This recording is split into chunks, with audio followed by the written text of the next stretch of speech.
شكرا للزميل خالد ياسين. بسم الله الرحمن الرحيم. مرة أخرى أحييكم وأحداث الشوط الثاني من لقاء العودة نصف نهائي كأس ملك إسبانيا موسم 2012-2013. شوط أول هنا في ملعب الكامب نو في برشلونة. تقدم النادي الملكي بهدف كريستيانو رونالدو بعدما انتهى لقاء الذهاب. نذكر 1-1 في ملعب سانتياغو برنابيو كان سجل سيسكو وفاران. هنا ما زال الهدف الوحيد. بداية قوية لبرشلونة في الشوط الأول ومحاولات ميسي وسيسكو وانيستا في المحاولات طبعا في بدايه اللقاء، لكن تنظيم ودفاعي ممتاز الحقيقه ودفاع متقدم وضغط عالي من نادي ريال مدريد، واللعب على المساحات خلف مدافعي نادي برشلونه خلقت مشاكل. شفنا بعض المشاحنات بعض المداخلات ركله جزاء.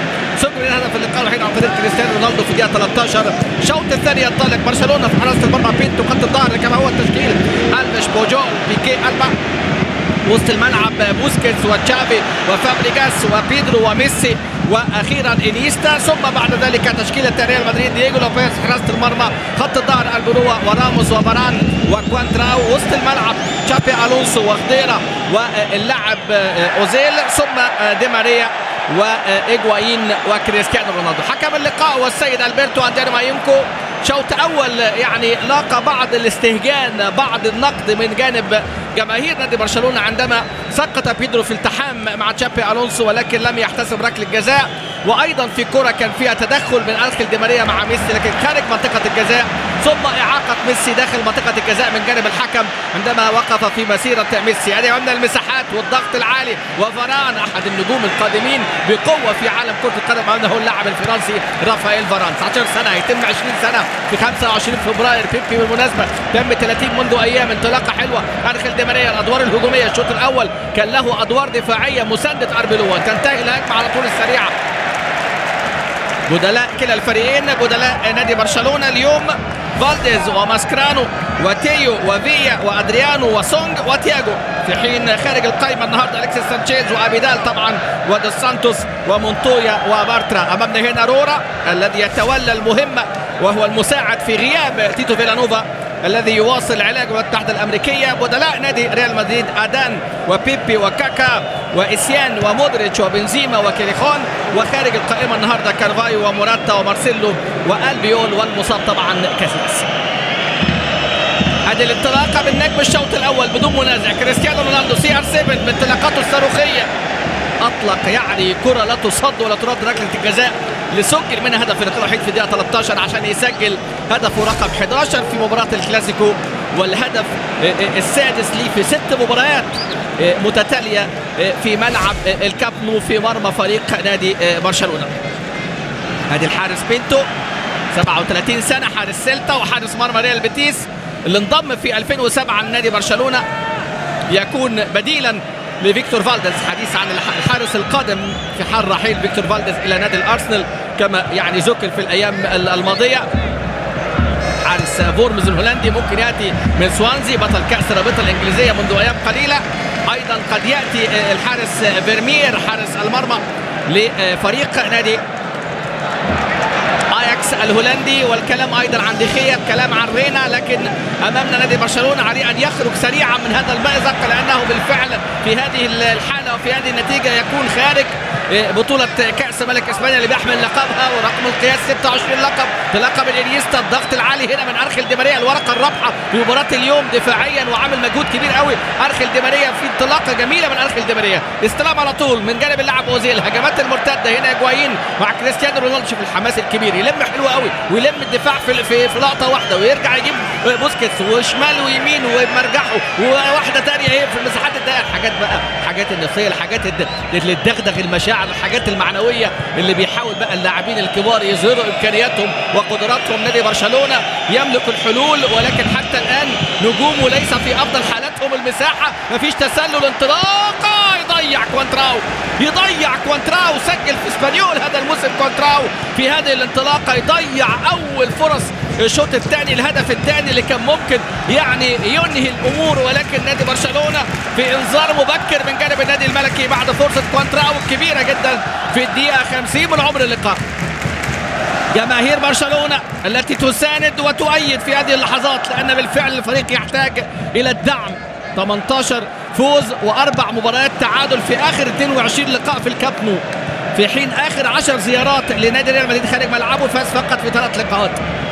لم يخسر نادي برشلونه منذ ان خسر امام ريال مدريد في الدور الثاني في الدوري في العام الماضي، عندما فاز هنا في طبعا لقاء الدور الثاني العام الماضي كان 2-1، كان خضيره وكان رونالدو وسجل اليكسيس سانشيز. ودي امامنا الفرصه الكبيره جدا الضايعه من جانب كوانتراو هنا، يعني اللي ما صدقش نفسه. ادي بينتو تصدي لاكثر من كوره، وادي المهاره من اوزيل مع بوسكيتس لم واحده والثانيه، وادي وسط الملعب. شوف الضغط والدفاع المتقدم الناجح حتى الان من نادي الملكي.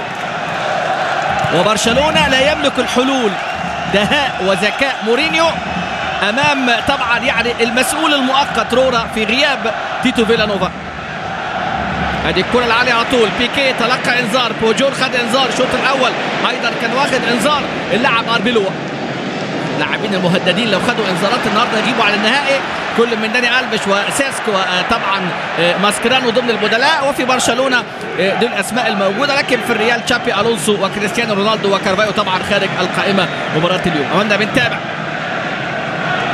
ريال مدريد بعدما اراح نجومه في اللقاء السابق امام الديبور واشركهم عندما يعني ظهرت الحاجه اليهم. وامامنا هنا الانطلاقه، سيسك في يعني حاله ليست هي حالاته الافضل وبعيد عن مستواه، انطلاقه حلوه قوي من قلبه المسانده، مش معقول يضيع تشافي وترجع على طول الكره، ومستني بيدرو ترجع لداني ألفيش الصحوه الكتالونيه، والكره ترجع للخلف التعادل ضايع. بوسكيتس يسدد ومتابعه من جانب النجم طبعا في هذه اللقطه. شوف هنا داني ألفيش عملها حلوه قوي.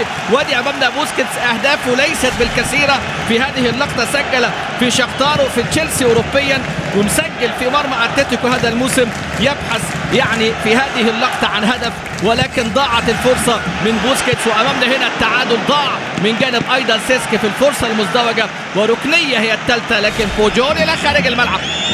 ادي امامنا الاعاده، شوف الانقاذ الرائع في هذه اللقطه من جانب حارس دييجو لوبيز. امامنا 31 سنه دييجو لوبيز. شوف هنا التفاهم ما بين داني ألفيش وبيكي، التفاهم مش موجود في اللقطه الماضيه. الدقيقه 53 ادي رورا ودكه البدلاء. هل حان وقت الدفع بديفيد فيا اللي بيتعرض يعني اعتقد للظلم في بعض الحالات، لان فيا من اللاعبين اللي بيملكوا القدره على التسجيل ولاعب هداف. صحيح كان اصيب امام نادي السد القطري في كاس العالم للانديه. ادي برشلونه يسيطر على الالقاب في اعظم اجياله على الاطلاق. الجيل اللي امامنا ده اعظم اجيال نادي برشلونه، الجيل اللي حقق يعني بطولات الدوري في اعوام متتاليه، جيل حقق 6 بطولات دوري، جيل حقق لقب الشامبيونز ليج في مناسبتين، ويعني طبعا في 3 مناسبات هذا الجيل 2006 2009 2011 كأس العالم للأندية في مناسبتين، وخسر في مناسبة، حقق الكأس ملك إسبانيا في أيضا مناسبتين. الجيل هو اللي بيعد الأعظم الأفضل، 14 بطولة في عهد جوارديولا، ويعني مع تيتو فيلانوفا يبحث نادي برشلونة عن أول ألقابه مع تيتو فيلانوفا ورورا في هذه الآونة. أمامنا هنا بنتابع متصدرين الدوري بفارق مريح من النقاط، فارق كبير 16 نقطة، ولكن طبعا الكأس مسابقة وبطولة. يحاول الريال إنقاذ موسمه المحل، التمريره اللي في العمق الى سيسك، يا سلام على القطعه من جانب راموس، تغطيه حلوه من راموس.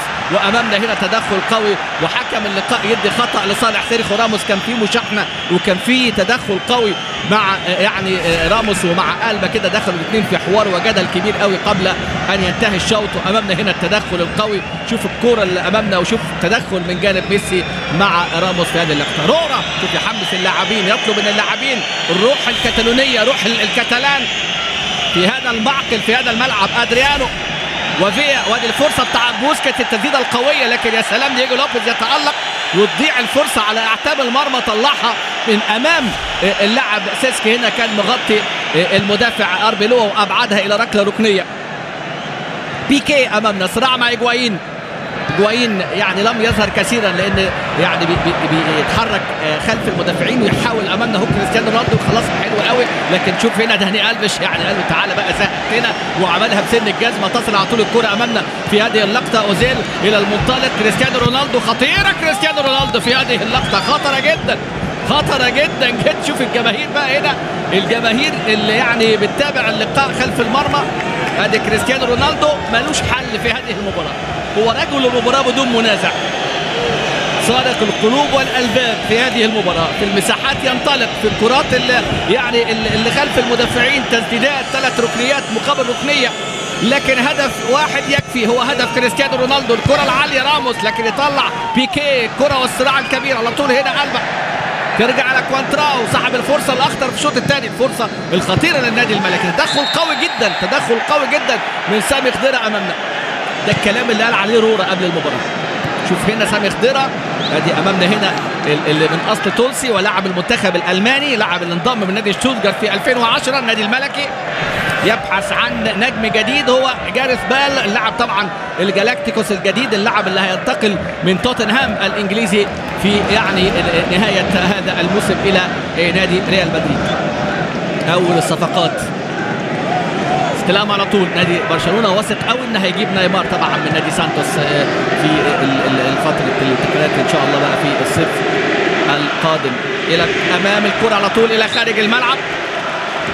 هذه المحاولات، ريال مدريد 10 لقاءات اخيره، 3 فوز 3 تعادل 4 هزائم، لكن تنتهي الى ركله ركنيه. ادي امامنا فيا، ما زال ينتظر فيا الدخول في اجواء هذه المباراه. ديفيد فيا الذي شارك في اللقاءات الأخيرة ودايما بيسجل وممكن يسجل انيستا، لكن في تعصب يعني طبعا او التوتر عفوا في هذه اللحظات، في نوع من التسرع والعصبية مأثرة جدا، معصبين لاعبي نادي برشلونة. تكتب اللقاء طبعا مأثرة. ادي الضغط العالي، يمر بيكيه، مرر الى بوسكيتس يلعبها الى ميسي عايز يخترق لكن تمريرته مقطوعة. ميسي ليس في افضل حالاته. المساحة الانطلاقة، ارخل دي ماريا، فرق السرعة الارجنتيني مع بوجول، يلم حلو قوي.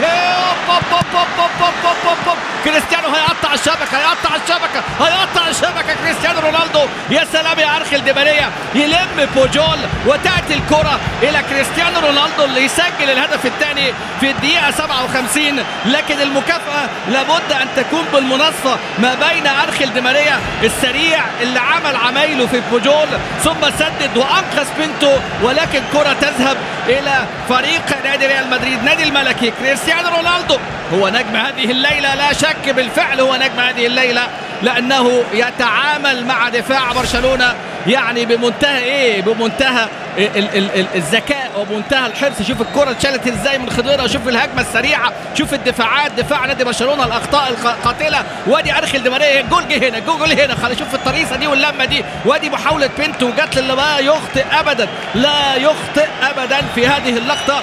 هدفه رقم 41 في 40 مباراة. لكن شوف أرخل دي ماريا عمل ايه في بوجول. اعتقد كده وسط بوجول النهارده لازم يحط لزقتين. يا خبر ابيض على اللمه، ولكن تذهب بقى الى رونالدو عشان يسجل في الدقيقة 57 من عمر هذه المباراة. هدف في الدقيقة 13 كان في الشوط الأول من ركلة جزاء لرونالدو، ثم الهدف اللي شفناه لرونالدو في الدقيقة 57 بعد مهارة وبراعة كبيرة جدا، ويسجل في اللقاء السادس ليه في الكاب نو 7 أهداف حتى الآن، ويرفع النجم رونالدو أهدافه إلى 12 هدف في قائمة الهدافين في مباراة الكلاسيكو. نتحدث كان عن ميسي قبل المباراة وأنه اقترب أن يحطم رقم دي ستيفانو، ولكن يعني يتساوى كده رونالدو مع سانتيانو في ذلك الرصيد من الأهداف. يقترب من بوشكاش وخدته 14 وراؤول 15 نجم الصد القطري، ودي ستيفانو يعني عنده 18 هدف، وميسي الذي يعني لم يظهر بعد بالمستوى. ادي امامنا هنا بيبي، شوف التبديلات اللي بتتم في هذه اللحظات. هيطلع امامنا هنا اللاعب فابريجاس وينزل مكانه فيا.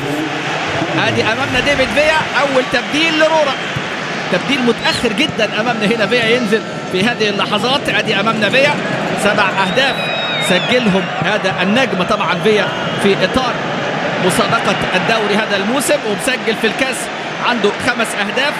صراع الهدافين في الكأس دييجو كوستا من أتلتيكو 6 أهداف، ونيجريدو عنده 6 أهداف، وكان طبعا فيا 5 أهداف. رونالدو حاليا بقى متساوي مع دييجو كوستا ومع نيجريدو في رصيد الأهداف 6 أهداف، حتى ميسي عنده 4. ادي امامنا كريستيانو رونالدو. لكن بص تاني المخرج بيعيد، شوف ارخل دي ماريا عمل ايه، خبر ابيض على اللمه. يا شفت هنا بوجول في هذه اللقطه ليس يعني براقص من راقصي الباليه، ولكن ايه كان صاحب بالين في هذه اللقطه. النجم بوجول يتلاعب به في لقطه مميزه جدا.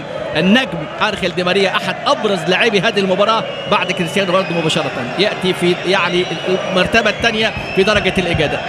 لكن خضيره عمل تمريره ايه؟ عمل التمريره بتاعت الهجمه السريعه المرتده خلف الدفاع المتقدم. كان مساند كل من ألبش وكان مساند ألبا، وشفنا يعني بيكي بيزيد ضربوا فيها. بوجول بالسريع فقد كثير من سرعته، لاعب عنده 34 سنه بوجول، نجم طبعا من نجوم نادي برشلونه. لكن برشلونه قادر على العوده مع النجوم وخروج دييجو لوبيز في هذه اللقطه في اجاده جديده الى تشافي الى انيستا، لكن الاقدام والتوتر يزداد بهذه النتيجه.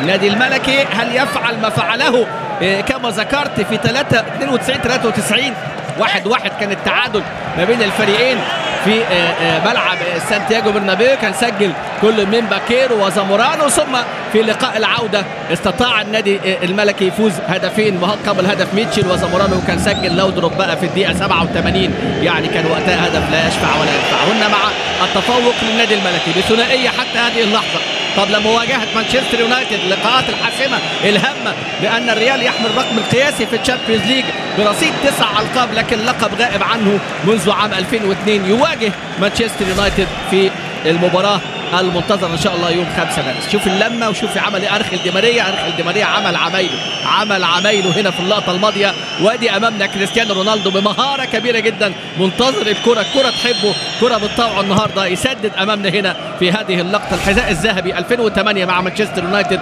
الحذاء الذهبي كهداف وبيتشيتشي للدوري الاسباني 2011. الصراع الجميل اللي كان ما بين ميسي وكريستيانو رونالدو وجها لوجه في هذه الليله، ولكن متفوق كريستيانو رونالدو حتى الآن بهدفين مقابل لا شيء. ادي امامنا الاستلام، سامي خضيره، اوزيل، خلاص احكموا قبضتهم على اللقاء النادي الملكي، وفرصه لتحقيق فوز تاريخي. كريستيانو رونالدو، لكن على طول يطلع بينتو. ادي كريستيانو رونالدو محور الاداء، فاش فرصه كانت ضايعه. ادي بينتو اتاخر يوقع قلب الجماهير، التدخل، مقطوعه الكوره. أنخيل دي ماريا يشيل على طول بوجول الى خارج منطقه الخطر. ألبا فيا دخل بديلا، ذكر ان فيا دخل بديل، لكن فيا دخل بديل منذ يعني لحظات. كرات عرضيه خطيره جدا، بينتو يترك الكره الخطيره في هذه اللقطه. شفت حضراتكم بينتو عمل ايه في اللقطه الماضيه دي؟ يعني تردد بينتو، وكان ممكن قوي تكون كره الهدف الثالث لولا بقى ان مفيش مسانده في اللقطه الماضيه. فيا يدفع به في هذه اللحظات يعني من اجل تنشيط الناحيه الهجوميه، لان فابريجاس سيسكي لم ياتي في لقاء اليوم. ادي بيدرو مطالبه بركله الجزاء، لكن فين عم انديانو ماينكو؟ مش هنا عم انديانو ماينكو، ما جاش النهارده انديانو ماينكو في هذه اللقطات. وهذا السقوط من جانب اللاعب بيدرو، ومطالبه بركله جزاء جديده، وجماهير النادي الكتالوني لن تنسى ابدا انديانو ماينكو. الخوف هل كان في محله؟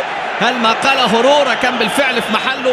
لأن أنديانو ماينكو يعني يتفائل به كثيرا عشاق ومحبي النادي الملكي، لأنه في آخر لقاءين أدارهم في عهد مورينيو يعني فاز فيهم النادي الملكي لما الحكم ده يدير اللقاءات في عهد مورينيو الريال بيفوز. أمامنا هنا بنتابع، لكن كل هذه يعني ده الملعب هو اللي بيتكلم، مش الكلام دي كلها خرافات وخزعبلات. لكن هنا حتى الآن أهو الاستلام، ميسي هل يلعب دور المنقذ؟ ميسي يلعب دور السوبرمان، يلعب كرة بينية لكن طويلة، ودييجو لوبيز يتألق في هذه اللحظات. ادي امامنا الكره الماضيه، نفس الكره اللي كانت ما بين يعني تشابي الونسو واللاعب بيدرو في الشوط الاول، المره دي مع كوانتراو. هو سبق وكوانتراو ياتي بالخلف في محاوله دخول ومحاوله ايقاف المنطلق بيدرو رودريغيز، ولكن يعني كما تابعنا في هذه اللقطه الهجمه تتوقف وحكم اللقاء لا يحتسب شيء. بيدرو رودريغيز من اللاعبين اللي عندهم قدره على التسجيل، سجل 5 مرات في مرمى فريق نادي ريال مدريد. ميسي حذر زملائه من هذه المباراة. ريال مدريد يملك الإمكانيات، يملك القدرات، ومتفوق حتى الآن تفوق مستحق في هذه المباراة بهدفين مقابل لا شيء على فريق نادي برشلونة.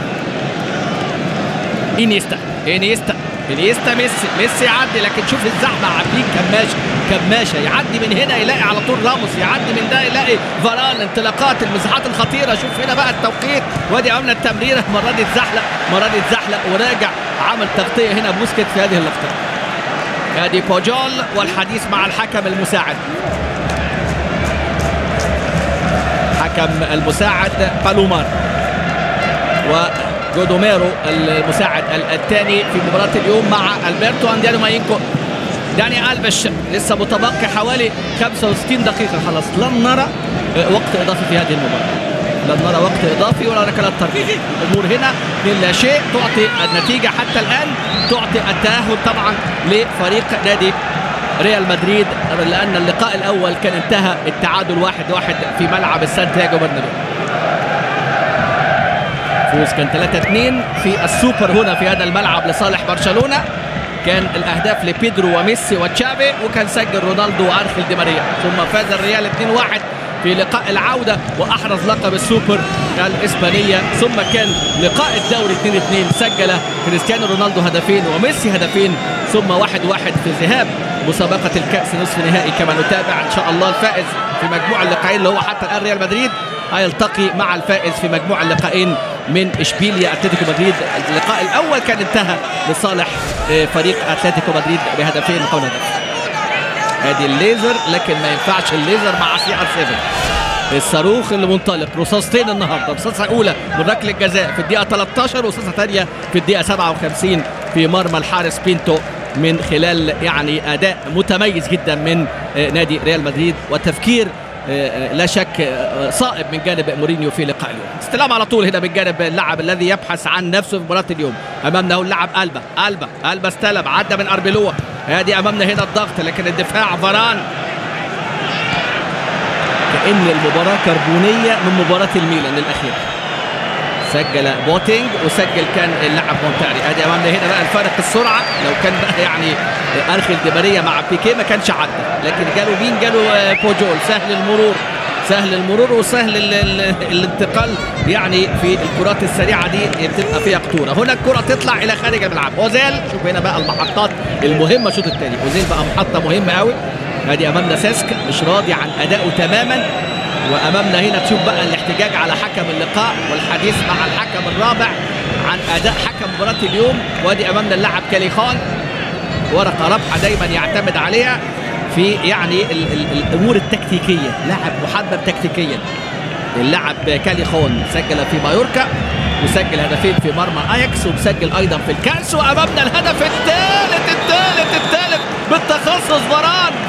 فاران امامنا هنا في هذه الكرات الثابته. 3-0 في ليله النادي الملكي، في ليله بيضاء امامنا هنا. يبدو في هذه اللحظات الهدف الثالث. فاران بالتخصص يسجل للمره الثانيه في فريق نادي برشلونه. سجل في لقاء الذهاب هدف التعادل فاران، ويسجل هدف ثالث بقى عشان يجعل المهمه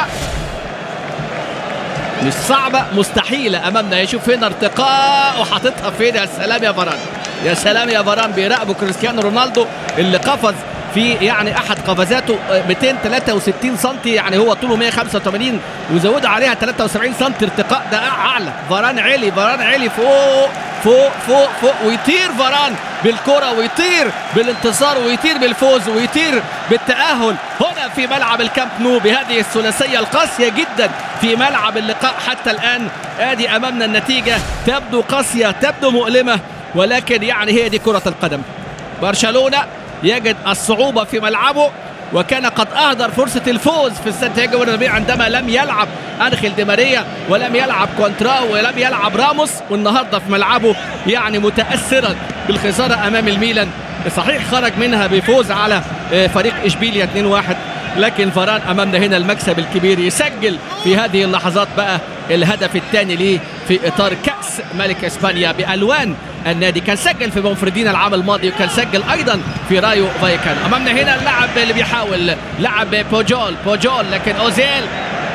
مباراة يعني تدرس النهارده من جانب مورينيو ومن جانب نادي ريال مدريد في الدفاع المتقدم والضغط والكرات اللي استغلوها والهجمات السريعة اللي اتعملت بشكل مثالي. ادي امامنا فرحة فاران، سعادة رافائيل فاران بارتقاء يعني ضربة رأسية يحتضن مورينيو، لأنه بالفعل في هذه الليلة أعطاه الثقة ودفع به في هذه المباراة عشان يلعب لقاء رقم 36 بألوان النادي الملكي. رجل المستقبل في دفاع نادي ريال مدريد هو فرناندو هيرو الجديد في دفاع النادي الملكي. هذه أمامنا هنا ثنائية لكريستيانو رونالدو وهدف لفاران، ولحظات صعبة على لاعبي وعشاق ومحبي البلوغرانا، لأن الريال يعني يأتي بنتيجة كبيرة وفوز عريض. وأمامنا هنا تياجو الكانتارا التبديل القادم. أعتقد أيضا إيجوايين هيطلع وينزل مكانه اللاعب كاليخون أمامنا في هذه اللقطة. خوسيه ماريا كاليخون هو البديل ليدخل في هذه اللحظات. كاليخون يدخل بديلا في هذه اللحظات، وايضا تياجو هيدخل بديل ايضا. شوف بقى مكان مين، هل يدخل مكان انيستا؟ شوف بقى التبديلات اللي هتتم والتعديلات اللي هتتم. كاليخون في التبديل اللي بيتم هنا من جانب النادي الملكي ينزل مكان اللاعب إيجوايين في الدقيقة 70 لعمر المباراة. ادي التبديل الجديد القادم. كريستيانو رونالدو ثنائية في هذه الليلة، دقيقة 13 بركلة جزاء، وهدف ثاني في الدقيقة 57 صناعة أنخيل دي ماريا، ثم هدف لفاران من ركلة ركنية ارتقى أعلى بالجميع. ادي أمامنا تيو ينزل مكان اللاعب بيدرو، دفع باللاعبين الشبان هنا في هذه اللقطة. كريستيان تيو يدخل بديلا أمامنا اهو. كريستيان تيو ينتقل في هذه اللحظات بقى عشان يشارك في اللقاء، جايب 4 أهداف في الدوري، 12 تسديدة مقابل 12، ومسجل تيو في مرمى سبارتاك، سجل في الديبور. شوف هنا بقى الكرات اللي على المرمى 2 مقابل 7، يعني من ال 12 الفاعلية مش موجودة النهارده. الدفاع المتقدم، الدفاع المنظم، الضغط العالي من جانب النادي الملكي لم يتح الفرصة نهائيا في لقاء اليوم لميسي ورفاقه للظهور بالوجه الحقيقي للنادي الكتالوني لبرشلونة، ولكن برشلونة يعني يحتفظ بصدارة الدوري حتى الآن 16 نقطة فارق. وكما حدث في العام الماضي فاز الريال بلقب الدوري وفاز برشلونة بلقب الكأس. هل يفعلها في هذا الموسم بقى؟ يعني بالعكس، هيبقى الريال بطل للكأس وبرشلونة بطل للدوري. أمامنا هنا نادي برشلونة يضغط في وقت صعب ووقت عصيب، مطالبين بتسجيل 4 أهداف للوصول والتأهل، ولكن أمامنا كريستيانو رونالدو في يعني لقاء عنوان ريال مدريد. هل من مزيد في مرمى برشلونة في هذه اللحظات؟ كعب ولكن كرة مقطوعة. نزول اللاعب كاليخون كبديل منذ لحظات، يدخل في التشكيلة بديلا للاعب طبعا اللي خرج وهو اللاعب إيجوايين. يعمل تبديل، الغرض منه بقى ايه؟ يأمن طبعا وسط ملعبه ويحافظ على النتيجة. اللاعب اللي كان من الناشئين واللي راح الاسبانيول واللي انضم في 2011 احد اللاعبين اللي بيعتمد عليهم. تياجو الكانتارا والد بازينيو نجم البرازيل، وتياجو الكانتارا هو اللاعب البديل القادم في هذه اللحظات. تياجو خريج لاماسيا، جيمين لاماسيا أمامنا، وادي أمامنا هنا حكم المباراة. ادي أمامنا تيو كان نزل مكان بيدرو، وأمامنا يطلع تشافي وينزل مكانه في هذه اللقطة، ينزل مكانه اللاعب تياجو أمامنا هنا رقم 11. 3 تبديلات لبرشلونة.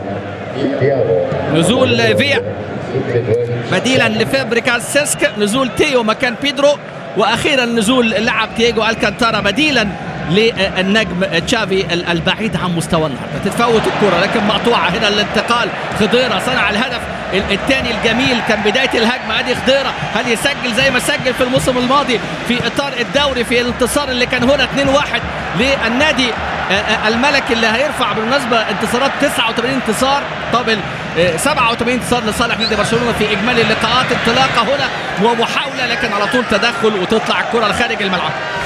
تطلع الكره لخارج. ادي ميسي، شوف بقى يعني ده يلخص المباراه. شوف ميسي مش لاقي مساحه، يعني معاه تشابي الونسو، معاه اربيلوا، معاه راموس، معاه الدفاع، معاه فاران نجم المباراه اللي اكد يعني قدراته بتسجيل هدف. ادي تياجو الى داني ألفيش. لم نرى اليوم هجوم نادي برشلونه، لم نشعر ببرشلونه في لقاء اليوم، لأن الريال هو من لعب وهو من يعني فرض أسلوب لعبه في لقاء اليوم. برشلونة عجز عن إيجاد الحلول في ظل هذا الضغط، ويبدو أن يعني إذا أردت إيقاف برشلونة عليك أن تلعب بدفاع متقدم بضغط تضيق المساحات. أدي هدف فاران الجميل الجميل الجميل الجميل، ارتقاء كان سجل رونالدو في الكأس 2010 2011 في بينتو من ضربة رأسية كانت أجمل مندي. وادي أمامنا هنا الجماهير، وطبعا لحظات من الخروج والانفلات عن التشجيع من خلال هذه الشماريخ. جماهير برشلونة تشعر بأن حان وقت الرحيل، حان وقت الخروج، لأن الريال متفوق 3-0 حتى الآن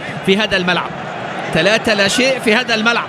شوف النتيجة والانتصارات يعني تجعل الجماهير طبعا تغضب، لأن بالفعل برشلونة متراجع في لقاءاته الأخيرة. صحيح متصدر الدوري، لكن في لقاءات القمة مع فريق نادي ريال مدريد الريال متفوق بالست لقاءات الأخيرة، انتصارين وثلاث تعادلات، فوز وحيد لبرشلونة كان في السوبر هنا في هذا الملعب، لكن لم يشفع له لإحراز لقب السوبر. وادي أمامنا الريال يتحكم في الأداء، يتحكم في المباراة، ويمرر ويسيطر، ويسجل رونالدو ثنائية دقيقة 13 بركلة جزاء، والدقيقة 57 ويسجل أيضا فاران بضربة رأسية من كرة ركنية يعني راحت في أجمل بقاع المرمى. هدف جميل وهدف ملعوب. ادي أمامنا التغطية الدفاعية، دفاع برشلونة يعني النهارده في حالة انهيار، لكن القوة هي وسط الملعب. وسط الملعب لم نشعر لا ببوسكيتس ولا بتشافي ولا أيضا باللاعب انيستا ولا سيسك، وبالتالي يعني ميسي لم نراه، لم يجد المعاونة.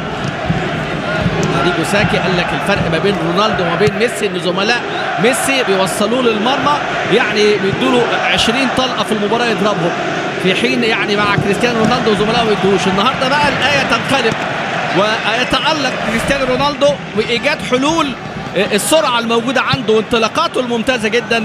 وبالفعل النهارده مباراة CR7 يتفوق على محطم الأرقام القياسية ميسي في لقاء قمة بالفعل، ولقاء لا ينسى لعشاق ومحبي طبعا البلانكوس.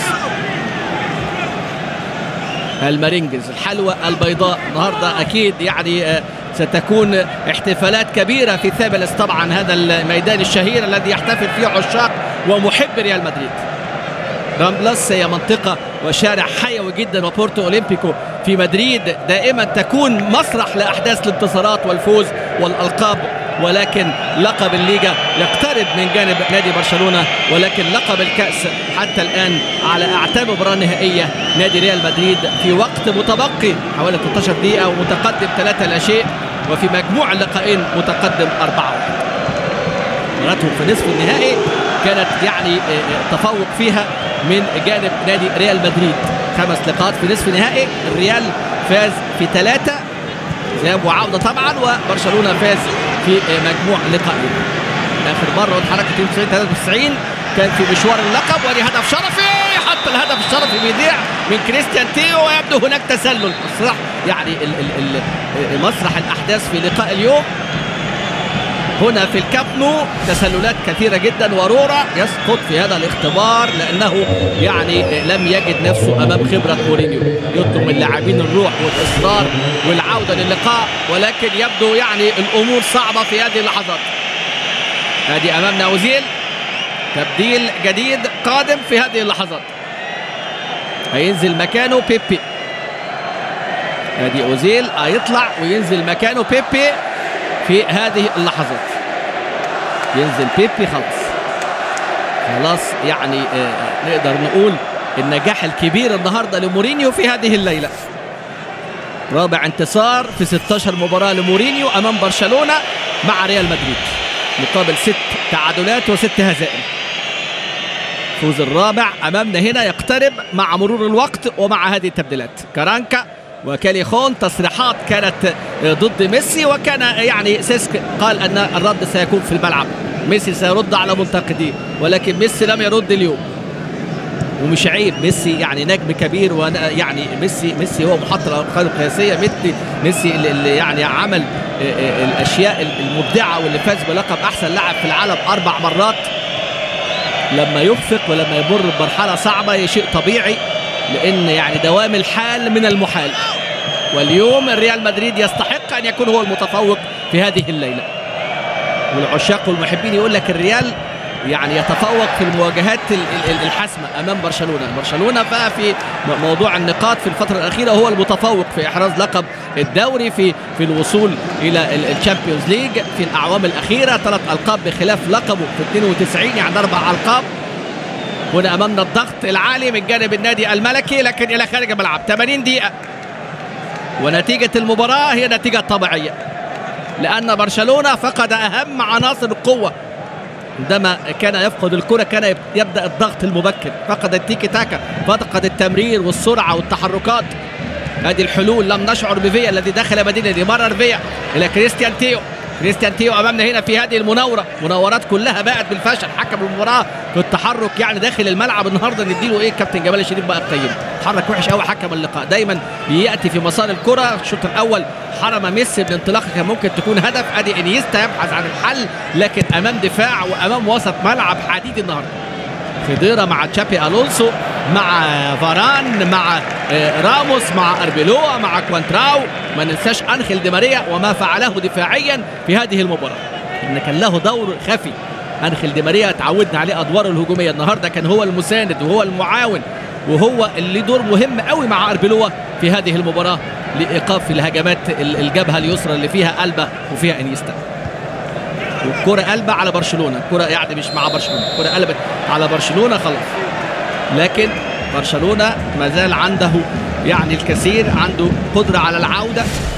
تاثير غياب تيتو فيلانوفا في وجود رورا، الامور صعبه. ادي امامنا هنا الصراع ما بين تيجو الكانتارا، احد اللاعبين الشبان في فريق نادي برشلونه اللي صعد في عام 2009، وطبعا يعني لاعب من اللاعبين الموهوبين، اللاعبين المميزين اللي ليهم مستقبل. سجل في الكأس في مرمى قرطبة وسجل ايضا في مرمى ملقا في هذا الموسم. ادي امامنا هنا انيستا، هو الوحيد اللي بيحاول حقيقة. لو قلنا يعني احسن الوحشين في برشلونة هو انيستا. ادي خضيرة، صراع كبير تصل على طول الى خارج الملعب. الريال يفرض اسلوب لعبه ومورينيو يفرض شخصيته. شوف الكرات الثابته، فين الرقابه، مين مع فاران؟ مفيش حد مع فاران. ادي امامنا هنا مع فاران، لازم حد كان يراقب فاران، وفاران من اصحاب القامه الطويله بارتقاء عالي. وادي امامنا هنا نظرات من الحسره ونظرات من يعني الضيق والغضب، لان اليوم برشلونه يعني في اسوأ حالته. كان امام يعني الميلان في حاله افضل بكثير. ادي فيا، ادي رورا يسقط في اختبار في هذه الليله، وامامنا رايه وتسلل، التسلل الذي سقط فيه كثيرا فريق نادي برشلونه في هذه المباراه. سقط في الاختبار، لكن برشلونه يهزم نفسيا قبل المباراه. طبعا الحكم ينكو كلام عن مباراه الميلان، كلام يعني في يعني نوع من التحضير المعنوي. الحرب النفسيه موجوده في عالم كره القدم، الطب النفسي، الاعداد النفسي. شوف اخصائيين نفسيين مع الفرق، ده مش معنى كده اللاعبين يعني في حاله مرضيه، لكن مطلوب الاعداد النفسي، الخروج من هذه الحاله. نادي برشلونه في وضعيه صعبه، عليه ان يتدارك الامور سريعا. لم ينجح رورا النهارده في العوده للقاء بما يملكه من امكانيات، لكن غير قادر على العوده، لان الريال هو من فرض اليوم اسلوب لعبه. الريال هو من تالق في لقاء اليوم بفضل عبقريه مورينيو، وبفضل ايضا براعه ومهاره رونالدو ومعاونه الزملاء. هنا امامنا الانطلاقه، بيبي في وسط الملعب، بيبي شفناه في نصف نهائي تشامبيونز ليج، لعب في وسط ملعب كريستيانو رونالدو. صعبه بقى، صعبه المره دي بقى، وبينتو يتالق. رونالدو ما زال في الوان مان شو في هذا العرض الخاص من هذا النجم الكبير في هذه الليله. هنا يتلاعب بدفاع فريق برشلونه في انطلاقات ومساحات محببه، وفارق سرعه من CR7 في هذه اللقطه، ولكن بينتو يتصدى لهذه الكره. وامامنا هنا تبديل، نزول اللاعب إسيان مكان النجم تشابي الونسو. تبديل امامنا الثالث والاخير، إسيان. نادي امامنا إسيان اللاعب الغاني القادم من فريق نادي تشيلسي. امامنا على سبيل الاعاره مايكل إسيان، احد اللاعبين السابقين عندما كان مدربا لفريق تشيلسي، المدرب طبعا جوزيه مورينيو.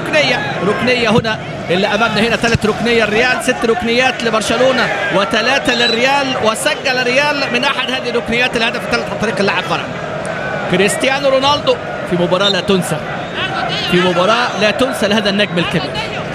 كريستيانو رونالدو يعني يرد على كل منتقديه. ادي امامنا هنا الصراع، بيبي خلي بالك يا بيبي، وهنا السقوط وبوسكيتس، ويعني الامور بقى الصعبه. ادي بيبي قد يفسد بهذه الطريقة ما يتم في هذا اللقاء. انت فايز 3-0 يا بيبي، ويعني الجسم الكبير والعقل الصغير هو ما يميز هذا اللاعب. سجل في دورتموند، سجل في ديبور، وكان طرد في نصف نهائي اللي كان ما بين الفريقين اللي انتهت 2-0 لصالح برشلونة. كان وولفجانج كان طرد اللاعب. ادي الصراع هنا في كرة يعني امامنا، وادي بيبي يبحث عن المشاكل في هذه اللقطة، وادي بوسكيتش الراجل ما لمسوش ولكن تمر بسلام من البرتو اندري ماينكو. واللقاء لا ياتي يعني ببطاقة حمراء جديدة هنا في هذه الأمسية. إسيان في وسط الملعب خلاص قفل، يعمل تبديلات كاليخون وإسيان، وبيبي عايز يقفل يواصل بقى وضع الستارة الحديدية في ملعب الكامب نو. هنا الإخفاق في هذه الليلة في اللقاءات السبعة الأخيرة. يتفوق فريق نادي ريال مدريد بانتصار هو الثالث مقابل 3 تعادلات وفوز وحيد كان لبرشلونة. مورينيو يحاول أن يضع المجد مع فريقه فريق ريال مدريد، يبحث عن لقب الكأس لتعويض إخفاق الدوري، ويبحث أيضا عن تشامبيونز ليج في حضور أليكس فيرجسون يحضر هذه المباراة. فيرجسون حاضر، إسيان ترجع مرة ثانية. هذه قدرات نادي ريال مدريد تظهر في هذه الليلة أمام برشلونة الذي لم يظهر بمستواه المعهود. لكن 3 تقيلة، 3 نتيجة تقيلة توجع، نتيجة يعني صعبة، مش بس خروج من الكاس، لا ده هزيمة تقيلة. ادي ميسي في احد اللمسات، وادي امامنا سلامة اللاعبين الغير متوفرة بالمرة. انديانو ماينكو يعني فعلا زي ما قال رورا، شوف هنا ميسي يتعرض بقى، مش معقول. ادي امامنا راموس وادي انديانو ماينكو تحت فرصة لكن الانذار فين؟ لكن امامنا هنا هو حكم اللقاء، ما نقدرش نقول هو اثر بطريقة مباشرة، لكن كان له دور في هذه المباراة. ادي رورا، والحكم ممكن ما يكونش له قصد في ذلك، يكون هو غير موفق، لكن حكم مباراة اليوم حقيقة ركلة جزاء رونالدو صحيحة 100%. تحركه الخاطئ هو ما يعاب عليه في مباراة اليوم، والريال للحق يعني يتفوق ويستحق هذا التفوق. نتيجة مستحقة 3-0 حتى الآن، نتيجة قاسية جدا من الهزائم القاسية في هذا الملعب وفي معقل هذا الفريق. أكبر فوز للريال كان 5-1 في عام 63 في ملعب الكامب نو. ده يعني النتيجة الأكبر في نتائج الفريقين. في 8-2 طبعا في سانتياغو برنابيو، في حين برشلونة فاز 5 في هذا الملعب في كم مناسبة بقى، في يعني 4 مناسبات، في 7-2 وفي 6-2 وفي 5-0 كانت في 74. نتائج الكبيرة العريضة بين الفريقين 3-0 حتى الآن. دقيقة 87 خلاص الراية البيضاء رفعها لاعبي نادي برشلونة، ليس لأن الريال هو المنتصر ولكن دليل على الاستسلام في هذه المباراة. افتقد برشلونة أهم العناصر اللي يعني بتميزه، الروح والأداء والمهارة. غابت المهارة، غاب الروح، وغاب أيضا التنظيم، ويحاول البحث عن هدف شرفي إنيستا، ولكن هي ليس بليلة النادي الكتالوني، ليست بليلة برشلونة، هي الليلة البيضاء، لأن بالفعل ستكتسي إسبانيا اليوم اللون الأبيض، هو لون البلانكوس، لون النادي الملكي. أدي أمامنا هنا فيا إلى إنيستا، ولكن كرة لا تريد ولا تطاوع، لأن بالفعل من يستحق أن يفوز في لقاء اليوم هو النادي الملكي. تشافي يبقى رمز، يبقى اسم ساسك، خلاص نظرات الهزيمة والاستسلام. وبوسكيتس مباراة اليوم حالة من الشرود وتأثير الخسارة أمام الميلان يعني واضح في مباراة الريال، كما فعلها مورينيو مع الانتر مع برشلونة، وفاز يعني وأخسر برشلونة من الشامبيونز ليج في 2009 2010. استفاد أيضا من أداء نادي الميلان أمام برشلونة، وشاف يعني الأداء اللي عمله الميلان وأليجري. هذه الرقابة على ميسي، طرق مشروعة وغير مشروعة تحت يعني ستار القانون من حكم اللقاء اندري ماينكو، ذلك ما اغضب رورا بتعيين هذا الحكم. بيريز لاسا سيكون في الكلاسيكو القادم، الكلاسيكو السادس هذا الموسم في اطار الدوري اللي هنشوف بقى المواجهة القادمة الساخنة. وادي امامنا هنا الهدف، يسجل ألبا أخيرا أمامنا هنا الهدف الشرفي، يسجل ألبا في الدقيقة كام؟ الدقيقة 89. شوف الجماهير الجميلة، شوف الجماهير الوفية العاشقة المحبة. إذا كان الفريق خاسر اليوم أعتقد المكسب هي هذه الجماهير التي تساند وتؤيد. إنيستا أحسن الوحشين إلى ألبا في اقتحام أخيرا لدفاعات الفريق الملكي في لحظات الشرود، اللحظات الاخيره بقى بعد ضمان النتيجه. ادي الكره من انيستا يشيلها حلوه قوي لألبا، وألبا لمسه جميله جدا، وألبا هنا يسجل، وكان سجل في الديبور وسجل في سيلتا وسجل في السلتك في اطار الشامبيونز ليج، لكن هو يسجل في هذه اللحظات بقى الهدف الاول ليه في كأس ملك اسبانيا، والهدف الاول في هذه الليله للبلو جرانا. كرة تعود الى بوجول، تشكيل والدفاع بوجول بيكي على استفهام. بيكي ماسكرانو ممكن افضل، لكن برضه وسط الملعب ادي انيستا يحاول انيستا، اتحرك له تيو يحاول، ما زال انيستا يحاول، لكن اين ميسي في هذه المباراه؟ خلاص ميسي اذا فرضت عليه الرقابه الصارمه كما حدث في لقاء الميلان وتبادل رقابته مونتاري وامبروزيني واللاعب مونتليفو، النهارده ايضا ريال مدريد يستفيد من هذه الامور ويحكم قبضته بهذا الستار الحديدي في هذه المباراه. الجالاكتيكوس يعني هذه الاسماء، ومع حضور اللاعب بيل في الدفاع امام برشلونه هنا في هذه الليله. طبعا يعني الحديث عن الصفقات القادمه، لكن الموسم لم ينتهي. تشامبيونز ليج ما زال الريال عنده موقعه صعبه جدا في اولد ترافورد امام فريق مانشستر يونايتد. برشلونه عليه ان يرد الاعتبار امام الميلان في محاوله الوصول الى الشامبيونز ليج، مع طبعا اماله الكبيره في الليجا هذا الموسم بفارق النقاط المريح. ركنيه نلعب في الدقيقه الاولى من الوقت بدل الضائع. اذا الريال الى المباراه النهائيه في كاس ملك اسبانيا دون الانتظار لما هو قادم، لصعوبه الامر واستحاله تغيير النتيجه، لأن برشلونة يحتاج إلى 3 أهداف أخرى حتى يتأهل للمباراة النهائية. حتى الآن النتيجة في مجموع اللقاءين كما نتابع 4-2، لكن اليوم النتيجة طبعا 3-1 لريال مدريد بعد التعادل 1-1 في لقاء الذهاب. الليلة رائعة بالنسبة لجماهير وعشاق ومحبي فريق نادي طبعا ريال مدريد بعد هذه النتيجة الكبيرة، هذه النتيجة العريضة التي وضعت فريق نادي ريال مدريد في هذه الأمسية الكبيرة وفي هذه الليلة الكبيرة من أجل الوصول إلى النهائي. وبالفعل تحقق له ما أراد النادي الملكي في هذه الليلة، وسجل ثلاثية كانت نظيفة حتى سجل ألبا منذ لحظات الهدف الشرفي في هذه المباراة. حتى الآن اللقاء في لحظاته الأخيرة، في لقاء كان ممتعا من جانب النادي الملكي، في لقاء غاب تماما فريق نادي برشلونة عن اللقاء، لم يقدم العرض المنتظر. النادي الملكي في امتداد واستمرار لتألق الفريق مع مورينيو في رحلة البحث عن الألقاب في هذه اللحظات. ريال مدريد 18 مرة كان بطل لكأس ملك إسبانيا، و19 مرة كان وصيف، كان في المئوية 2002 خسر بالديبور، و2004 خسر من ساراكوستا. ها هو يغادر والنهائي اللي يعني يصبح النهائي رقم 38 في تاريخ النادي الملكي.